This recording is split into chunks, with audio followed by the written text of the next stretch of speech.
ಹರೇ ಶ್ರೀನಿವಾಸ. ಎಲ್ರಿಗೂ ನಮಸ್ಕಾರ ಸ್ನೇಹಿತರೆ. ಸಂಕಷ್ಟಹರ ಚತುರ್ಥಿಯ ಬಗ್ಗೆ ತಿಳಿಸ್ಕೊಡ್ತಾ ಇದ್ದೀನಿ. ಮಾರ್ಚ್ 6ನೇ ತಾರೀಕು ನಾಳೆಯ ದಿವಸ ಶುಕ್ರವಾರ ಸಂಕಷ್ಟಹರ ಚತುರ್ಥಿಯನ್ನು ಆಚರಣೆಯನ್ನು ಮಾಡಲಾಗ್ತಾ ಇದೆ. ಬೆಳಗ್ಗೆ ತದಿಗೆ ತಿಥಿ ಇದ್ರೂ ಸಹ ರಾತ್ರಿ ಚಂದ್ರೋದಯಕ್ಕೆ ಚೌತಿ ತಿಥಿ ಇರುತ್ತೆ. ನಮಗೆ ಚಂದ್ರೋದಯ ತುಂಬ ಮುಖ್ಯ ಈ ಒಂದು ಸಂಕಷ್ಟಹರ ಚತುರ್ಥಿಗೆ. ಹಾಗಾಗಿ ನಾಳೆ ದಿವಸನೇ ಸಂಕಷ್ಟಹರ ಚತುರ್ಥಿಯನ್ನು ಆಚರಣೆಯನ್ನು ಮಾಡಲಾಗ್ತಾ ಇದೆ. ಇನ್ನು ವಿಶೇಷವಾಗಿ ಈ ಒಂದು ಸಂಕಷ್ಟಹರ ಚತುರ್ಥಿಯನ್ನು ಬಾಲಚಂದ್ರ ಸಂಕಷ್ಟಹರ ಚತುರ್ಥಿ ಅಂತ ಕರೆಯಲಾಗುತ್ತೆ. ಮೊದಲಿಗೆ ಚಂದ್ರೋದಯ ಸಮಯವನ್ನು ತಿಳಿಸ್ಬಿಡ್ತೀನಂತೆ.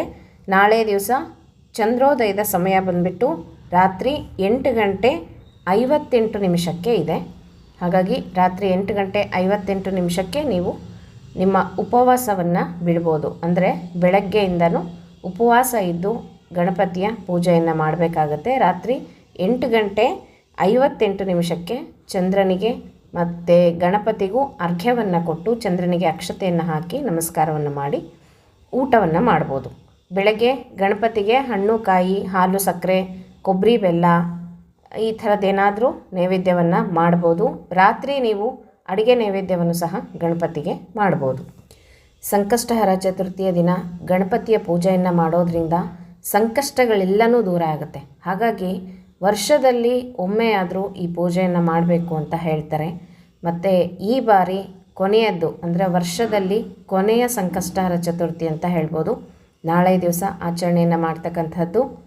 ಹಾಗಾಗಿ ಸರ್ವ ವಿಘ್ನಗಳ ನಿವಾರಕನಾದಂಥ ಗಣಪತಿ ಎಲ್ಲ ವಿಘ್ನಗಳನ್ನು ನಿವಾರಣೆಯನ್ನು ಮಾಡ್ತಾನೆ, ಕಷ್ಟಗಳ ಪರಿಹಾರವನ್ನು ಮಾಡ್ತಾನೆ. ನೀವು ಅಂದ್ಕೊಂಡಂತಹ ಕಾರ್ಯವನ್ನು ಸುಸೂತ್ರವಾಗಿ ನಡೆಸಿಕೊಡಲಿಕ್ಕೆ ಅನುಗ್ರಹವನ್ನು ಮಾಡ್ತಾನೆ. ಈ ರೀತಿಯಾಗಿ ನಾಳೆ ದಿವಸ ಎಲ್ಲರೂ ಸಂಕಷ್ಟಹರ ಚತುರ್ಥಿಯನ್ನು ಆಚರಣೆಯನ್ನು ಮಾಡಿಕೊಳ್ಳ್ರಿ. ಇನ್ನು ಬೆಳಗ್ಗೆ ಪೂಜೆ ಮಾಡೋರು ಬೆಳಗ್ಗೆ ತಲೆಗೆ ಎಣ್ಣೆ ಹಚ್ಕೊಂಡು ತಲೆ ಸ್ನಾನವನ್ನು ಮಾಡಿ ಒಗೆದಂಥ ಬಟ್ಟೆಯನ್ನು ಉಟ್ಕೊಂಡು ಗಣಪತಿಯ ಪೂಜೆಯನ್ನು ಮಾಡಿ ಉಪವಾಸವಾಗಿ ಇರಬೇಕು. ಹಾಲು ಸಕ್ಕರೆ ಹಣ್ಣು ಎಲ್ಲವನ್ನು ತಗೋಬೋದು. ಸಂಜೆ ಪೂಜೆ ಮಾಡೋರು ಮತ್ತು ಒಂದು ತಮಗೆ ಹೆಗಲ ಮೇಲೆ ಸ್ನಾನವನ್ನು ಮಾಡಿ ಕಂಠ ಸ್ನಾನವನ್ನು ಮಾಡಿ ಒಗೆದ ಬಟ್ಟೆಯನ್ನು ಉಟ್ಕೊಂಡು ಗಣಪತಿಯ ಪೂಜೆಯನ್ನು ಮಾಡಬೇಕಾಗತ್ತೆ. ಇನ್ನು ಗಣಪತಿಗೆ 21 ಗೆಜ್ಜೆ ಇರ್ತಕ್ಕಂಥ ಕೆಂಪು ಹಚ್ಚಿದಂಥ ಗೆಜ್ಜೆ ವಸ್ತ್ರವನ್ನು ಏರಿಸಬೇಕು. ಮತ್ತು 21 ಗರಿಕೆಯನ್ನು ಏರಿಸ್ಬೋದು. ಇನ್ನು ಗಣಪತಿಯ ಸೇವೆಯನ್ನು ಯಾರ್ಯಾರು ಪ್ರಾರಂಭ ಮಾಡ್ತಿರೋ ಅಂದರೆ ಗಣಪತಿಯ ರಂಗೋಲಿ ಪೂಜೆಯನ್ನು ವ್ರತವನ್ನು ಯಾರು ಶುರು ಮಾಡ್ತಿರೋ ಅಂಥವರು ನಾಳೆಯಿಂದನೇ ಪ್ರಾರಂಭ ಮಾಡ್ಬೋದು. ಮಧ್ಯದಲ್ಲಿ ಶುರು ಮಾಡ್ಬೋದಾ ಅಂತ ತುಂಬ ಕಮೆಂಟ್ಸ್ ಬರ್ತಾಯಿತ್ತು ನನಗೆ. ಮಂಗಳವಾರದ ದಿನ ಗಣಪತಿಯ ಪೂಜೆಯನ್ನು ಪ್ರಾರಂಭ ಮಾಡ್ಬೋದು ಮತ್ತು ಸಂಕಷ್ಟಹರ ಚತುರ್ಥಿ ದಿನ ಪ್ರಾರಂಭ ಮಾಡ್ಬೋದು. ಹಾಗೆಯೇ ಬುಧವಾರದ ದಿನ ಸಹ ಗಣಪತಿ ಪೂಜೆಯನ್ನು ಮಾಡ್ಕೋಬೋದು.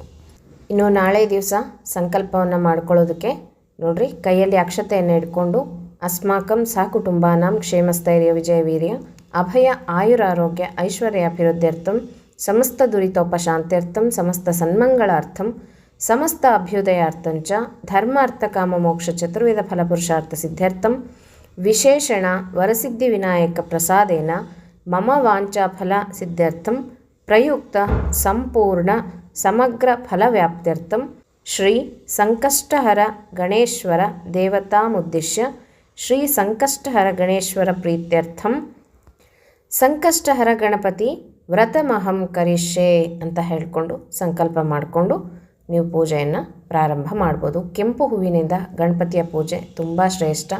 ಹಾಗೆಯೇ ಕೆಂಪು ಹಚ್ಚಿದಂತಹ ಗೆಜ್ಜೆ ವಸ್ತ್ರ ಗಣಪತಿಗೆ ಸಮರ್ಪಣೆಯನ್ನು ಮಾಡೋದು, ಗಂಧವನ್ನು ಹಚ್ಚೋದು ಮತ್ತು ಅಭಿಷೇಕವನ್ನು ಸಹ ಗಣಪತಿಗೆ ಮಾಡ್ಬೋದು.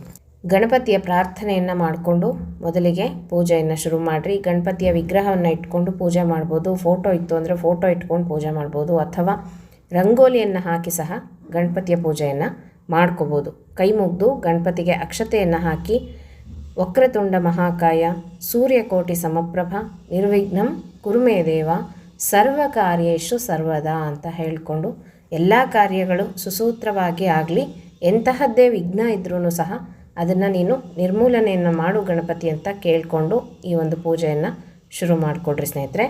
ದೀಪಗಳನ್ನು ಹಚ್ಚಿಟ್ಟು ಗಣಪತಿಗೆ ಪ್ರಾರ್ಥನೆಯನ್ನು ಮಾಡಿಕೊಂಡು ಶ್ರೀ ಗಣಪತೇ ನಮಃ ಆವಾಹನಾರ್ತೆ ಅಕ್ಷತಾಂ ಸಮರ್ಪಯಾಮಿ ಅಂತ ಹೇಳಿ ಅಕ್ಷತೆಯನ್ನು ಹಾಕಿ ಗಣಪತಿಯ ಆವಾಹನೆಯನ್ನು ಮಾಡ್ಕೋಬೇಕು. ಸಂಕಷ್ಟಹರಾಯ ನಮಃ ಆಸನಂ ಸಮರ್ಪಯಾಮಿ ಅಂತ ಹೇಳಿ ಸಂಕಷ್ಟಹರ ಗಣಪತಿಗೆ ಆಸನವನ್ನು ಕೊಟ್ಟು ಕೂಡಿಸ್ಬೇಕು.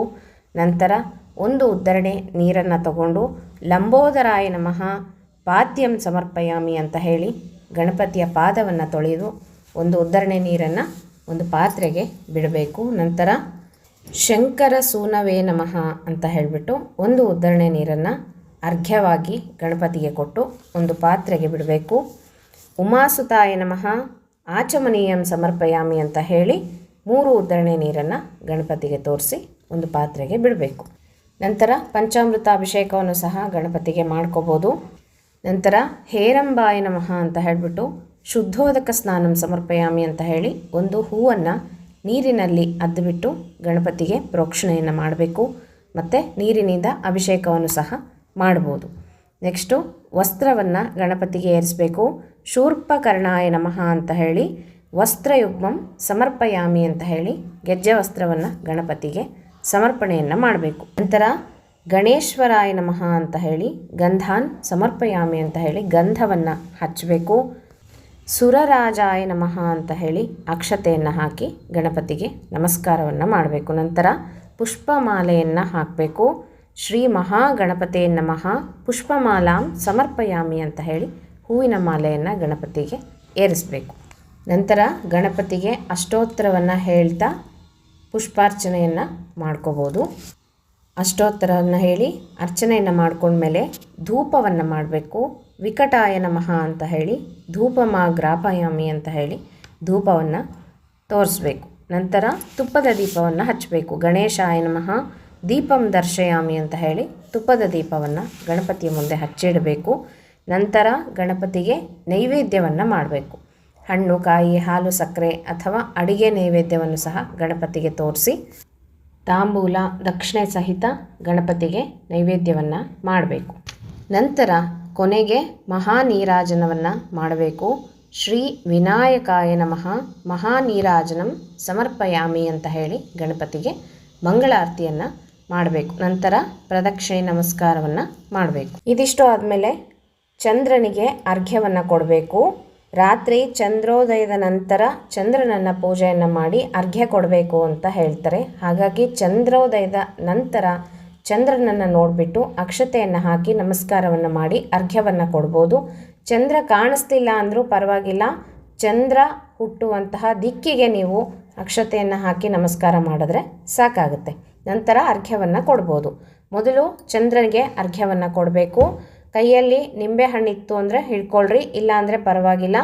ಒಂದು ಹೂವನ್ನು ಇಟ್ಕೊಳ್ರಿ ಅಥವಾ ಬೆಳ್ಳಿಯ ನಾಣ್ಯ ಇದ್ದರೆ ಇಟ್ಕೊಳ್ರಿ, ಇಲ್ಲಾಂದರೆ ಒಂದು ಹೂವು, ಒಂದು ಬಟ್ಲಡಿಕೆ ಇಟ್ಕೊಂಡು ನೀವು ಅರ್ಘ್ಯವನ್ನು ಕೊಡ್ಬೋದು.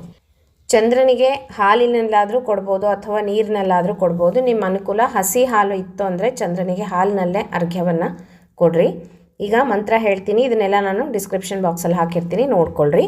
ಕ್ಷೀರಸಾಗರ ಸಂಭೂತ ಸುಧಾರೂಪ ನಿಶಾಕರ ಗೃಹಾಣಾರ್ಘ್ಯಂ ಮಯಾ ದತ್ತಂ ಗಣೇಶ ಪ್ರೀತಿವರ್ಧನಂ ರೋಹಿಣಿ ಸಹಿತ ಚಂದ್ರಮಸೇ ನಮಃ ಇದಮರ್ಘ್ಯಂ ಸಮರ್ಪಯಾಮಿ ಅಂತ ಹೇಳಿಬಿಟ್ಟು ಚಂದ್ರನಿಗೆ ಅರ್ಘ್ಯವನ್ನು ಕೊಡಬೇಕು.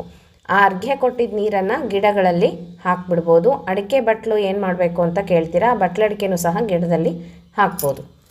ಚಂದ್ರನಿಗೆ ಅರ್ಘ್ಯವನ್ನು ಕೊಟ್ಟ ಮೇಲೆ ಗಣಪತಿಗೆ ಅರ್ಘ್ಯವನ್ನು ಕೊಡಬೇಕು. ಚಂದ್ರನಿಗೆ ಹೊರಗಾದರೂ ಅರ್ಘ್ಯವನ್ನು ಕೊಡ್ಬೋದು, ಅನುಕೂಲ ಇತ್ತು ಅಂದರೆ. ಇಲ್ಲಾಂದರೆ ಮನೆ ಒಳಗೂ ಅರ್ಘ್ಯವನ್ನು ಕೊಡ್ಬೋದು.